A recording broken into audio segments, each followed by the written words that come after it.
Welcome back. Um, Today I'm having an important discussion about Genshin. Uh, this is the heart of Genshin, okay? We are talking about the artifact system. It is the bane and the benefit of all Genshin characters, okay? And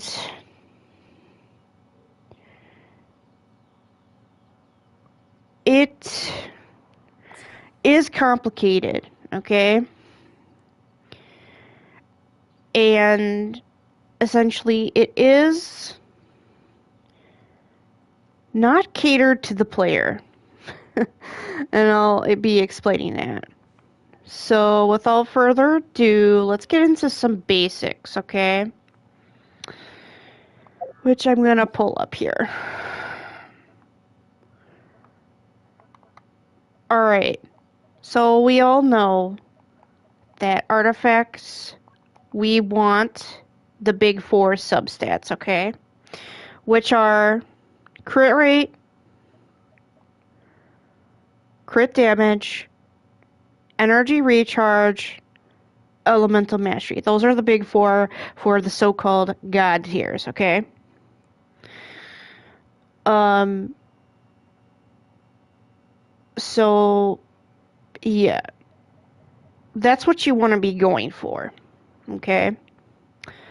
Um, elemental mastery can be left out depending on who you're working with, okay? So let's look at an artifact here. I have some pretty bad ones, like anybody else. They're going in the strong box, or I'm going to use them. Um, what I want to discuss though is when you're starting out, okay? Um, and something to consider as you get further, and even if you're an experienced player, okay? Percentages with the substats, okay? I cannot stress enough. Percentages are your friend, okay? With, the basic stats. Especially with, like, characters that go off of a specific stat. Scale off it. Now, the reason why is because a percentage grows with your characters and your talents, okay? As you increase your talents, and if you're still increasing the level of your character and your weapon, especially if there's a crit rate, crit damage, and attack percentage, okay? Now, stats that have, if you look at this one, a plus 209, that is what is called a flat stat. You don't want that, okay? Especially if you're ahead like me. Because that is only applied once to that stat block. And let's say you have a HP person who's scaling off that, that's only applied once, okay? Percentage is your friend. I wanted to get that out of the way. Let's talk about crit rate and crit damage. When you're approaching that, crit rate should be priority over crit damage. I've helped a lot of people that have an immense amount of crit damage. That's great and all. But if your crit rate is too low, you're going to be able to use that crit damage, okay?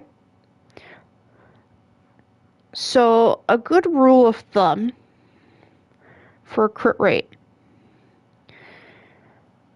I see a lot of people that go over 100. I'm going to tell you. In mathematical terms, and this game's stats do go off of math equations and mathematical. You are wasting points. I mean, let's talk about that. If you hit 100, you're critting almost pretty much every time you make a hit. Okay? So, if you go over that, it's overkill and waste of points. That artifact could possibly go to a different character that you're working with. Okay? So, a good rule of thumb, and this is after countless trial and error, you kind of want to stay between, on the lowest end, you are even okay with 65% in crit rate. And usually I tell people, even staying at, like, capping it at 90% is still really good, okay? The one that should be over is crit damage, okay?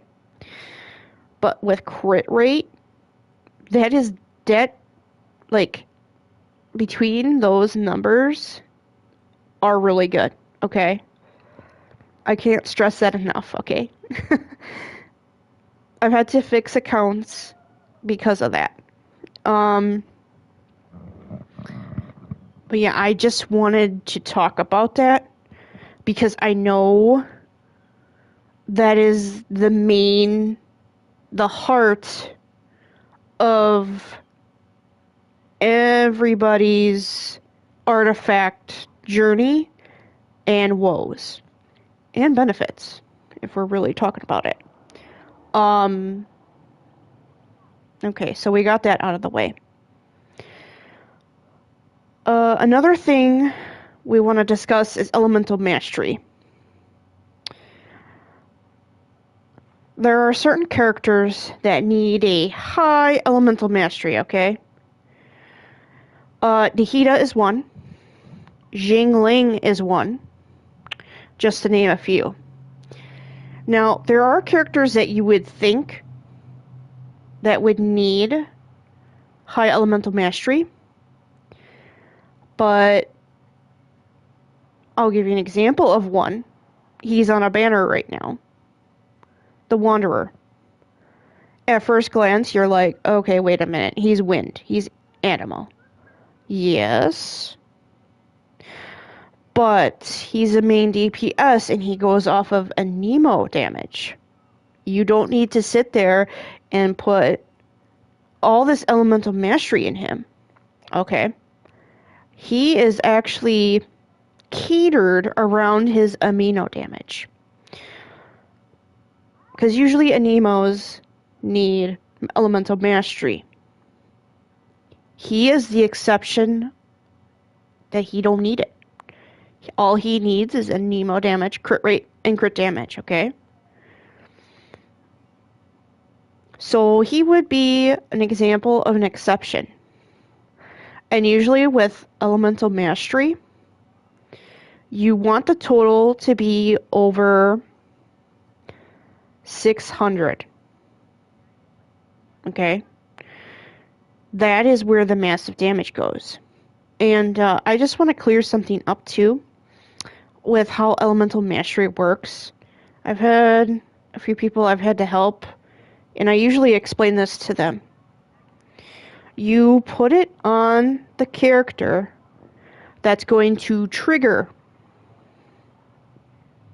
the elemental reaction, not an applicator. So I'll give you an example.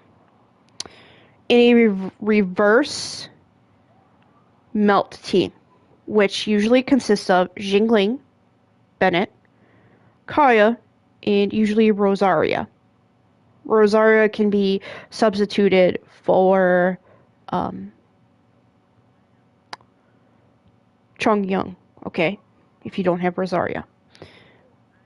The essential thing is you get Jingling to use her Pyronado. You get Bennett to use his AoE burst. Then you get Rosaria out to do her burst. And then Kaya is your actual main DPS in it. So, because of that, you want Jingling and Kaya to have elemental mastery big time. Because what's going to happen in a reverse melt is Bennett, yeah, he's going to buff and he's going to heal. And Rosaria creates a AoE burst on the ground as well on top of Bennett's. And you can deploy Jingling with her Pyronado. And then Kaya's burst alongside his skill. Okay? But your main DPS, he will be initiating all the elemental reactions because he is your main DPS. Reverse Melt is fun, but you gotta know where elemental mastery is. Because then you will do the, optimal damage. Another example is a Hyper Bloom team, which is water, Dendro, to make Dendro cores, and then your electric. So, for elemental mastery, your electric will hold your elemental mastery, as well as your Dendro. The reason why for Dendro is because of the Dendro cores that they create with water. Your water person doesn't need that. They're just putting water, okay, to, initiate with the Dendro. But ultimately, the highest elemental mastery holder should be your main DPS, which would be the electric. Because that initiates the Quicken, the Aggravate, and the Hyper Bloom. It's scaling off of that. So I just wanted to put that out there. Because I have always a lot of questions. People that come to me that know that I look over an account, they always have questions about that. Alright, so moving on.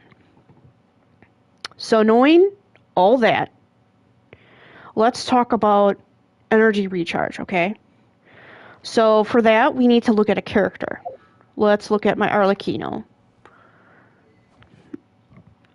We go to her talents. Okay. So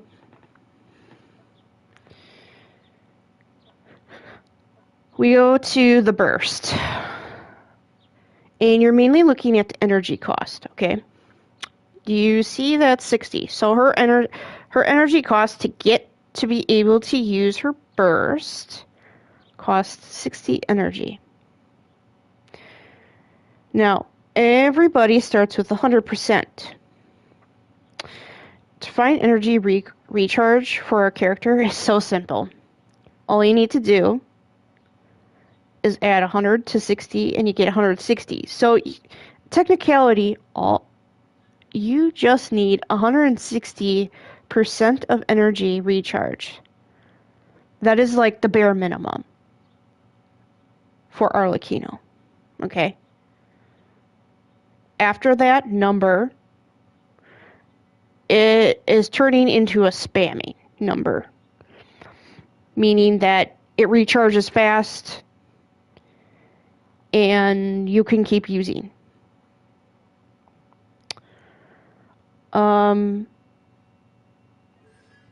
That is a rule of thumb. There are exceptions. Like if we look at her, what I have here. She's not totally built yet, but I need more energy recharge. She is at a C0, so there's no buffs. But going to crit rate and crit damage, I need to work on my crit damage. Because that's piddly squat. You want to be at least, I would say, bare minimum 185. The golden is to be like 225, between 225 and 250. But her crit rate is fine. That's as far as I'm going. But I do need to work on her energy recharge. And she's not one for elemental mastery, so it doesn't really matter. Let's look at my Bennett. Now, I only built him to spam, okay? So that is why he has a high energy recharge. I want to build him for spamming his skill and his burst because he buffs attacking, okay? And Arlecchino needs attack and max HP. So there you got a synergy going. That's what, when you hear a synergy between your team, that is what's happening. Where characters are benefiting each other. It's like a symbiotic relationship. Okay? So yeah. So that's like basic talk of stats and kind of artifact stats. So now let's get into the nitty-gritty. If you look at this stat, this artifact I have right here on my Raiden Shogun. You notice we got the percentages. We got at least 3 of the golden stats, but there is one on there that is a flat stat, and that's usually a no-go. The reason why I kept it and kept leveling it up is because the rule of thumb is if it has at least 3 of the golden stats, you're golden, okay? Until you get something better. And then obviously make sure that you're following if your character scales off of something, okay? So this artifact is decent by its substats. Same with this one. I have a lot of percentages. I have the HP because he goes off of HP. This Bennett I have. I have the energy recharge. I have the crit rate. So, it has the stat that I need, and it has 2 of the golden. So it passes.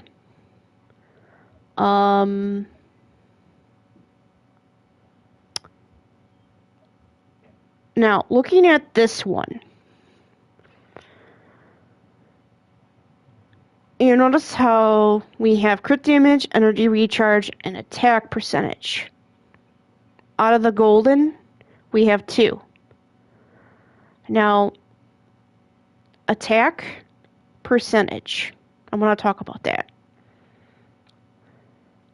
It is actually good. Now, hear me out.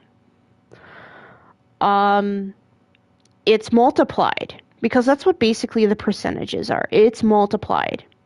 It's not added once or added in general. It's multiplied. That's why percentages are good. It's multiplied to your attack base. Okay? So, I guess if there was a golden 5, it would be probably then attack percentage, okay? So because of taking that all in, because I couldn't get a second or a third of the golden 4, the attack will do until I get something better. Oh, there's something I do need to stress too. Like for instance this one. It's not good for a lot of my characters. It would be good for my Noelle if I wanted to build her, because she's scaling off of defense, and we have a defense percentage. Yeah, even though we have a well, actually this one would not too great, because she doesn't really go off of elemental mastery unless if I build her towards that. You know, you gotta be careful with geos, because certain geos like don't go off of elemental mastery, because with a geo, elemental mastery is the crystals they basically poop out. You know, when they hit their geo with, let's say, a shield of a abyss mage, that's where elemental mastery comes in with a geo character. But usually I would choose to build Noelle as a healer or a main DPS. So because of this actually wouldn't be.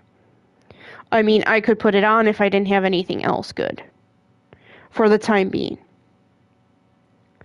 But to the main thing that I wanted to talk about, do not, when you have a artifact, especially since, you know, if you started getting your 5 stars and are transitioning to using 5-star artifacts, do not settle when it comes to looking at the 2-piece set bonus and the 4-piece set bonus. Do not just use it to get those bonuses. That comes second. First substats and main stat, then the bonuses, okay? That is a common mistake, because you could have totally bad substats, and here you're only focusing on the bonus. So that's really important. That is a basic mistake that I've run into as well with others.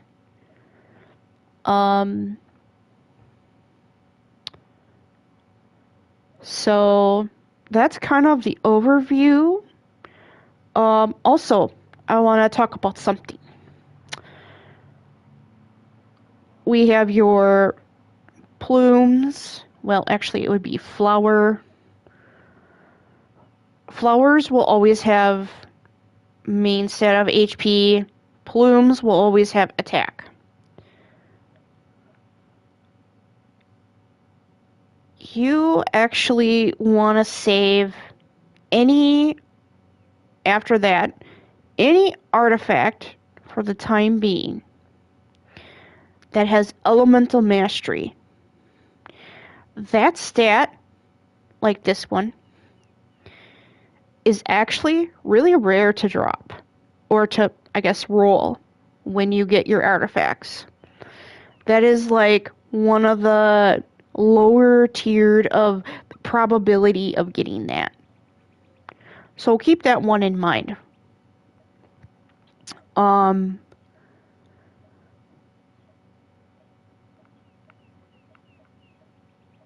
Energy recharge would probably be the next step up from the probability of getting elemental mastery.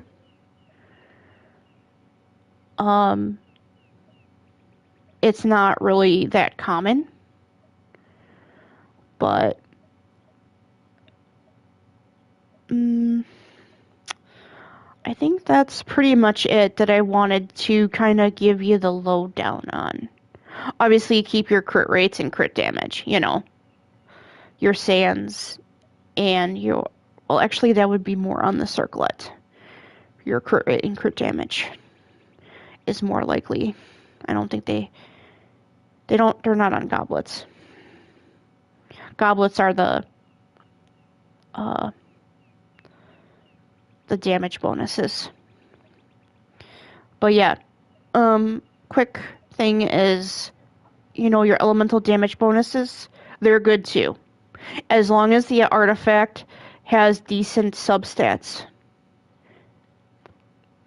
I'm going to give an example here. Because, like, okay. Let me find one here. Give me a minute. I got plenty of crappy artifacts here. I just did a domain run and not too great. This one's decent. Because it has the crit damage, elemental mastery, and then the attack percentage. So, I mean,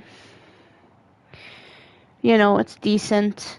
I can't really show you the example that I'm looking for, though. Because, also, one thing to point out is artifacts are only allowed to have 4 substats. So when you get one like this where there's already a 4th, that means that one of the stats, or maybe multiple, will get added twice. So if you get a good artifact that has decent substats, it actually can become more powerful than an artifact that only starts with 3. Yeah, I got quite a bit of crappy artifacts here.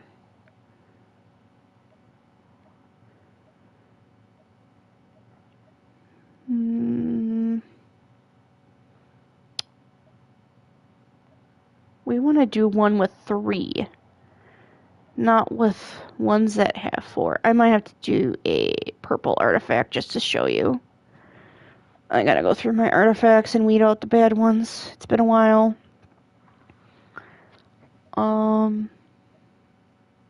Okay, let's do this one.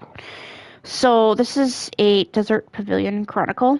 It already has elemental mastery and attack, because I already know this is for a wind character.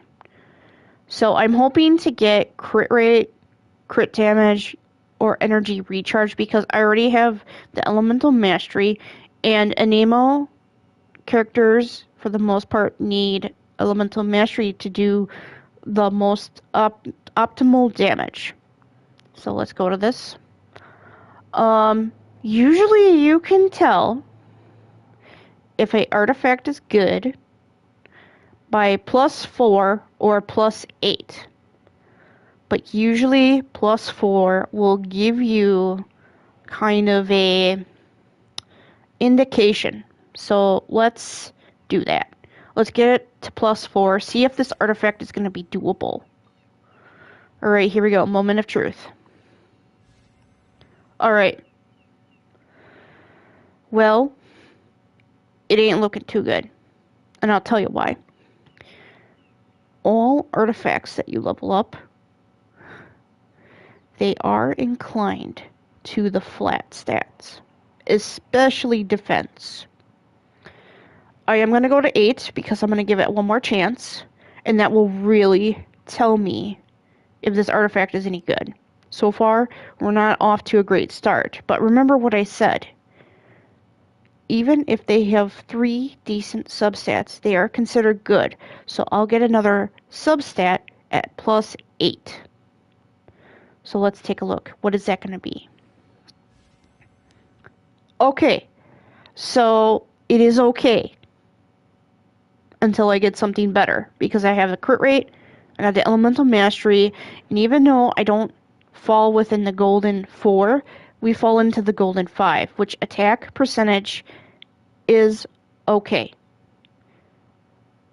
But until I get something better, I can decide to use this. So that would be an example of figuring out if your artifacts are decent enough.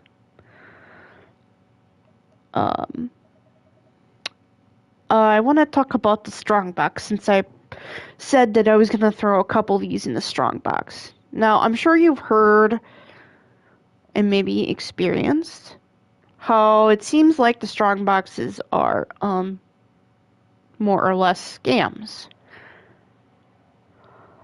I tend to think that too, but I have gotten lucky. I would probably advise you first to do the domain because you honestly, compared to the strongbox, you have better chances of getting better rolls. But if you keep doing the domain and you just keep getting shit after shit artifacts, excuse my language, then I would say use the strongbox. That's kind of like your last defense. Or you can take the route of using it to increase a better artifact. But the strongbox should be your last, I guess, main of defense for leveling up artifacts, getting rid of artifacts. Okay? I just wanted to bring that up. So I think now I've covered all the basics, honestly. Because this video has the intent to give you the complete basics. I mean, I could go into this is for more experienced players. There's something called a crit value. That gets into mathematical equations, okay? But essentially it tells you if a crit rate, crit damage artifact is even good. That is more advanced. And a lot of professional players will take the route of finding the crit value. There is a math equation. I don't have it with me here. I usually have to have it on a post-it stamp to figure that out, because sometimes I do that, but yeah, there's a route you can take with that, but that's why for me, I'm not good at math. I tend to just look at the attributes in here, okay? So, yeah. Hopefully this was quite an insight for you. Kind of get you in the right direction with artifacts. And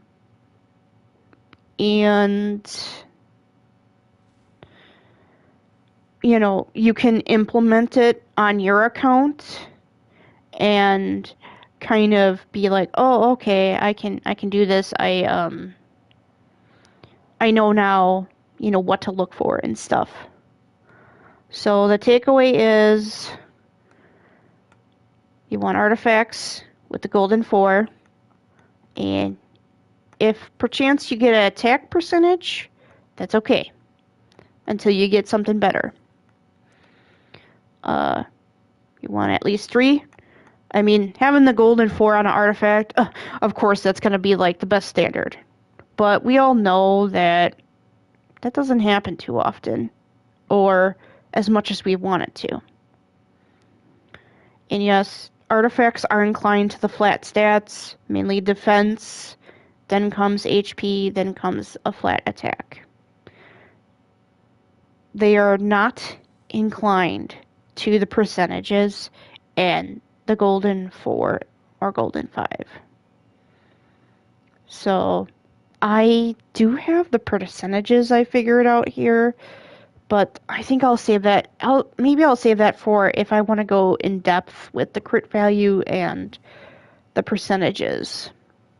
But I'm just here to give you a basic understanding of how things are with the artifact set. So hopefully you enjoyed this. Please leave a like if you like it. I'll be doing more videos in the future. And if you have any questions, feel free to contact me or message me. I can help you out. And I mean, if you want, you know, I also do this a lot. I just recently did it, actually, for my boyfriend. Went through his artifacts, Because he's like, well, which one's good, which one would be good for this character or that, So, I'm pretty good at that. So, if you guys need help or help with a character, I can surely do that too. Or just help in Genshin, you know. Uh, so yeah. Uh, you can also subscribe to my channel. I kind of do all sorts of stuff on my channel. But yeah. Otherwise, guys, stay safe out there, and I will see you later. Bye bye.